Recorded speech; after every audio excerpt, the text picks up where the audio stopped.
Okay, so today I am packing my gear for a documentary trip.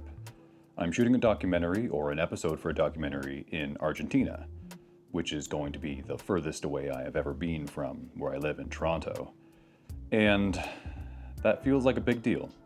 So I want to pack accordingly, I want to pack light, but I don't want to miss anything. And I figured this was a good opportunity to explain to you my process when I'm packing and what I pack on a trip for a documentary.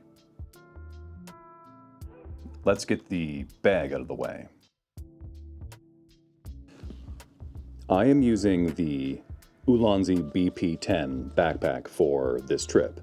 I'm using it because it's the only backpack I've found so far within a reasonable price range that can actually house a FX6 without completely stripping it down. That compartment right there at the bottom is where you can put the FX6 with the top handle attached and the side handle beside it. And then if you need to use the side handle, you just slap it on, but it is a functioning camera without the side handle, and if I need to get a shot quick, this is what I'll do. The reason I chose that backpack versus any other backpack is not only can it hold the FX6, but it does have some rain-proof qualities to it. It has a hard shell, which can protect your gear from bouncing around in Jeeps or trucks. And ultimately, it's a good size for someone my size. It is a heavier bag, but because I'm 6'2", it's not actually all that heavy on me. It's also a relatively inexpensive backpack as compared to some of the premium ones made by, say, Tenba or Nomadic. This is something that you can get for under $200, and that means I don't mind if it gets hurt on the trip, so long as it protects the gear, and it is a strong bag. The camera of choice for this trip is the Sony FX6. This will act as my main camera because it is compact and extremely high quality for the size. Could I have gone with a smaller camera? Sure, but then you miss out on some of the features that the FX6 has versus, say, maybe an A7S III or something similar. This camera has built-in ND filters, and because I'm going to be in Argentina in the middle of the desert sometimes, I'm going to have glaring sun, but I'm also going to be inside of cars and in and out of outbuildings, so I don't want to have to keep unscrewing and rescrewing on an ND filter. The built-in NDs really save you from having to do that. Plus, it has a bunch of audio attachments on it when compared to a smaller camera that doesn't. So we will be using lav mics on people we're interviewing. We will have the microphone attached to the camera as well. It's just the best option for me for this type of trip. Beyond that, I will be using this Rode microphone on the camera as my general audio microphone. This is an old Rode NTG2. It's honestly maybe a decade old, I'm not sure at this point. It sounds good, it's relatively inexpensive, and it gets the job done. Ultimately, I won't be using a ton of audio from this microphone, it's just in case. I'm doing something that I don't usually do. For most documentary work, I bring autofocus lenses because I've been using Sony for so long and I've come to rely on their autofocus. It's good for tracking people, it's good for knowing that if I am interviewing somebody head on, I know that the camera over there is actually holding focus. That's not what we're doing this time. For the past 6 months or so, I've been using these lenses, and these are quite popular right now. These are the Blazar Remus anamorphic lenses. These are the 1.5x anamorphic lenses. And I own 3 of them, but I am bringing 2. I'm bringing the 85mm as well as the 33mm, which is presently on the camera.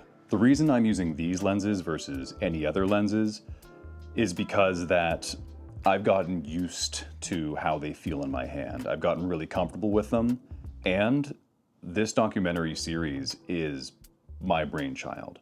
So myself and the host, we've worked together to make this show, and I have full creative control on how the show looks. So I decided why not lean into a look versus relying on the clinical, clean looks of either the Sony lenses or maybe the Sigma Art lenses? This will give it character. This will let me have creative freedom. So let's talk monitors. I am bringing this monitor not because I love this monitor, but because it is my lightest weight monitor and also my largest monitor.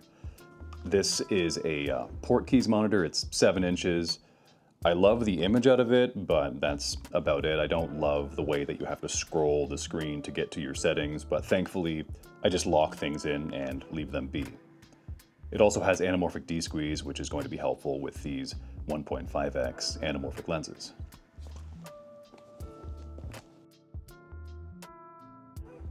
For batteries, I'm going extremely simple. So usually for my setups, I have a V-mount setup, which means I can power my monitor and camera off of the V-mount. But that is added weight and added space that I can't really account for if I am out in the middle of nowhere and I am walking around with 30 or 40 pounds on my back all day long. It's just not feasible to be shooting that long. You'll get tired, you'll wear yourself out in the first couple days, and this is a 9-day trip, so we're going to be shooting a lot. Thankfully, with one of these, this is the Sony BPU 100 battery, this one can get me through an entire day as long as I'm not running the camera non-stop. And with this type of documentary, it's not likely that I will be. But as backup, I also have this little BPU 30 battery that I will use as my backup battery just in case this one goes. I have this while this one is charging. My partner on this trip is also bringing 2 of these and 1 of these, so we will be covered just in case we are shooting longer than expected. Some people don't know this about anamorphic lenses. They don't have the closest of close focus. And that usually doesn't bother me in most situations because most of my subjects are a few feet away from the camera at minimum, until you need a close-up of something, until you need a detail shot. Diopters are basically magnifying glasses that you put on the front of the lens, which make the close focus distance closer to the camera while eliminating infinity focus, which is away from the camera. There's a 1 times, 2 times, 4 times, and 10 times in this pack, like so. And these were cheap. I took a stab. They were something like $30 or $40 on Amazon. And I was like, hey, they'll do the job when I need it.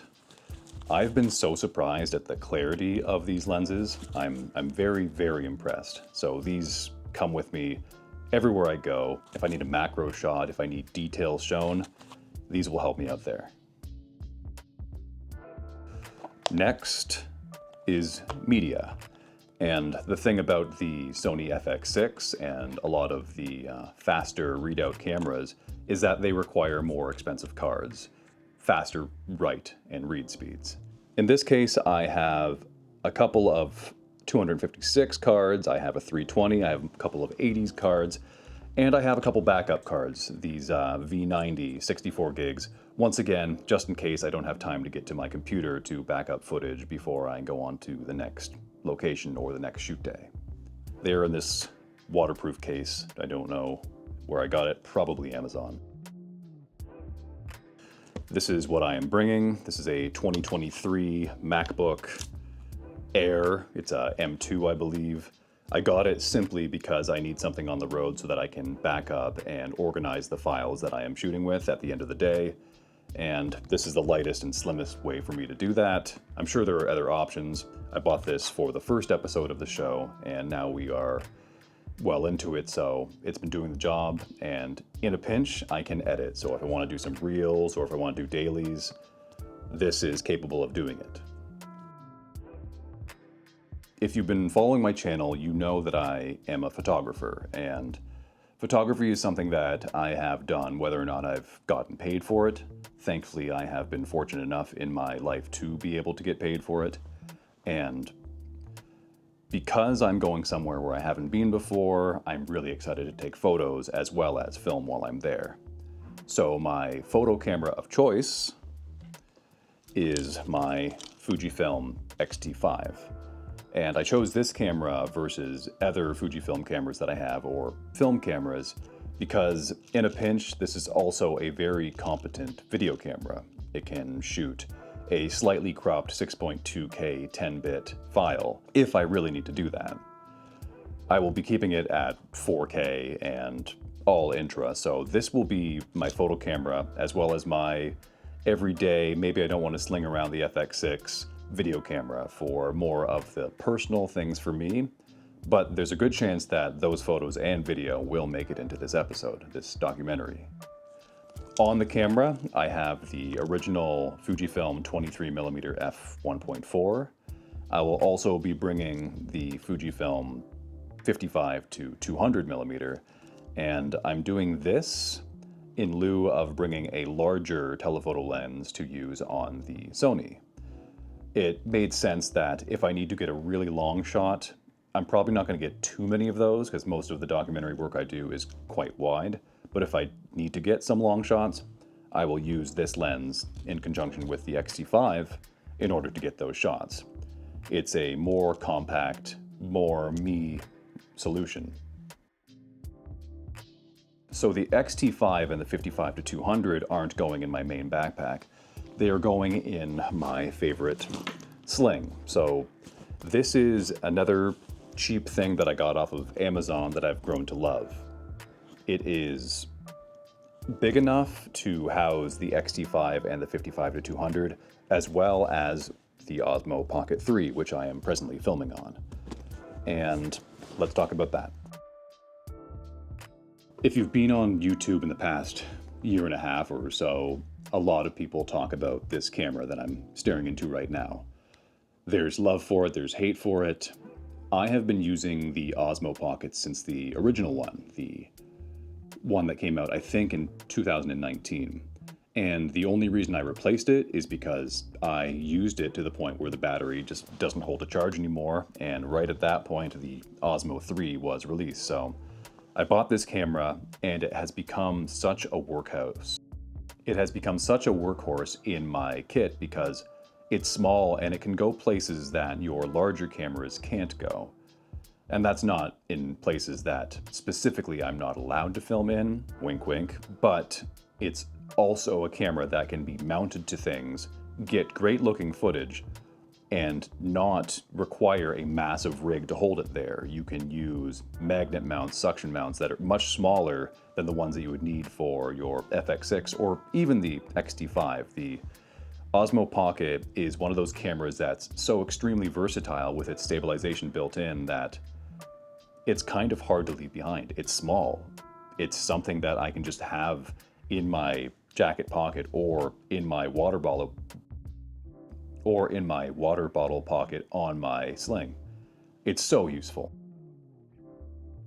Now that we've gotten all the fun stuff out of the way, there are things like this. This is a small rig multi-tool I bring with me just in case I need to get a plate off of a camera or I need to tighten something that's loosened, as well as things like a blower because I'm going to be out in the desert. I'm going to be outside for a lot of this shoot, so it's going to require me to blow dust off of the sensor or off of the front of the lens.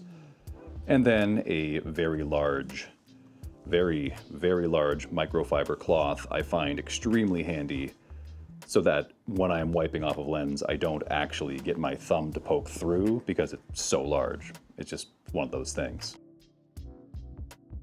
In terms of backup and storage, I usually bring two 4TB SSDs or multiple 2TB SSDs because at the end of every day, I want to be able to back up and then double back up any footage onto a hard drive in order to ensure that the next day, if I need to reuse cards, I know I have not only one, but I have two copies.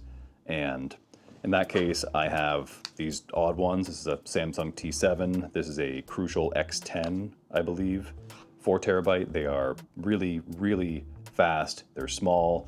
They go in my electronics pouch, which goes along with my laptop. It just has extra cables, actually an extra SSD, and that's kind of for my more personal stuff, my own photos, wink wink, or anything that I want to work on as I go. The first two SSDs are for backup, and this one is for editing on the go. which is another crucial X9 or X10, something like that. In here, I have a variable ND filter. It is some cheap 2 to 5 stop ND filter, and this is a step-up ring. This actually goes along with the XT5 in the kit because they both have the same thread size, so I use this step-up ring and this one just in case I'm doing video with the XT5. It's kind of something that I can always have on me and go, oh, I need a little video clip, screw that on, get the shot. So there are a handful of items that are coming with me, that are not necessarily going into my sling or my backpack. Because this is a 9-day trip, it would be nearly impossible for me to bring 2 camera setups as well as my clothes without having a checked bag. So in my checked bag, along with my clothes, I am bringing a very lightweight, this is a Ulanzi light stand. This is a MT49. They're relatively cheap, they're extremely lightweight, and they can hold up a small light or even a camera if you're in a pinch, because on this trip, I'm not actually bringing a full-size tripod. I am bringing the tiny little tripod that the Osmo is on right now. We are working with what we have because we are limited to space, and I think it's going to be refreshing. I know a few of you are probably thinking, how are you bringing this much stuff? Or why are you bringing this much stuff? This is overkill. And let me tell you, I think about that every time I pack because I'm always thinking about contingencies like, what if this breaks? Or what if that card fails? Or what if? So I want to have some type of backup, which is why the XT5 is the backup for the FX6. And the Osmo Pocket 3 is the backup just in case everything turns to shit. Larger items like this is a little 10-watt newer light for maybe some personal interviews with the host. I'm bringing it. It's going to go in the water bottle holder, of my backpack. And then when I'm on the trip, it'll probably end up in the checked bag. But because it has a battery, you're not allowed to fly with batteries in your checked bag. So that's one of those things. But this is coming with me. In conjunction with this might be the most basic, simple interview setup for when it's darker and I don't have a window or I don't have the light of the sun. In addition to that, this is a very cheap pouch that I got for something like $3 or $5 at a secondhand store, and it is holding mounting options. This is a little magnetic mount for the Osmo Pocket. It is also holding a clamp mount, also for the Osmo Pocket. And, oh look at that, another PL mount adapter for the Blazars. So that's a backup, didn't even know that was in there. It is also holding, once again, a suction mount, which I will use with the Osmo Pocket 3 mount. You get the idea, I'm going to be mounting that camera on as much things as I can. This is also going to be going in my checked bag because I don't know if I'm going to need this stuff, but I want to need this stuff, so it's coming with me. What I like about trips like this is that it allows me to pare down what I need, like get the essentials down on paper, and then build out, maybe if something happens, I have a backup, or can I get away with not having something? So in this case, this trip, I am not bringing a tripod that could even remotely hold up the FX6 because I want the FX6 to be the fluid, follow the action type of camera. It's the one that I feel most comfortable with, especially with the anamorphic lenses on there. I want that camera to be the one that I can just go somewhere with without considering that, oh, maybe I need to stabilize it. No, like I am going to stabilize it the whole week. So no tripod. I'm also not bringing a monopod, which I know might sound a little crazy, but no stabilization whatsoever. If I want stabilized footage, well, guess what? I'm not even bringing a gimbal. I'm not going to stabilize any of my footage, and then I'm going to just try and let it flow. I want it to be a little bit more freeform this time. And if I do need something stabilized, That is where the Osmo Pocket 3 comes in. It will be the one where, all right, I need a grand entrance photo, a wide shot that's smooth and flowing, and it's gonna be my time-lapse camera, it's gonna be my hyperlapse camera, it's gonna be my in-car interview camera, and I'm gonna suction cup it to the hood or to the windshield, something like that. So it's how much can I do with the smallest amount of things? And I know, once again, people are probably thinking, you are bringing too much. You are bringing 3 cameras already. That's the FX6, that's the X-T5, and that's the Osmo Pocket 3. Well, let me tell you, it is going against my very nature not to bring a 4th camera, and I want that camera to be a film camera. Because I love shooting film, and if I can figure out a way to have it fit, I am probably going to do that. Oh, one more thing. So, this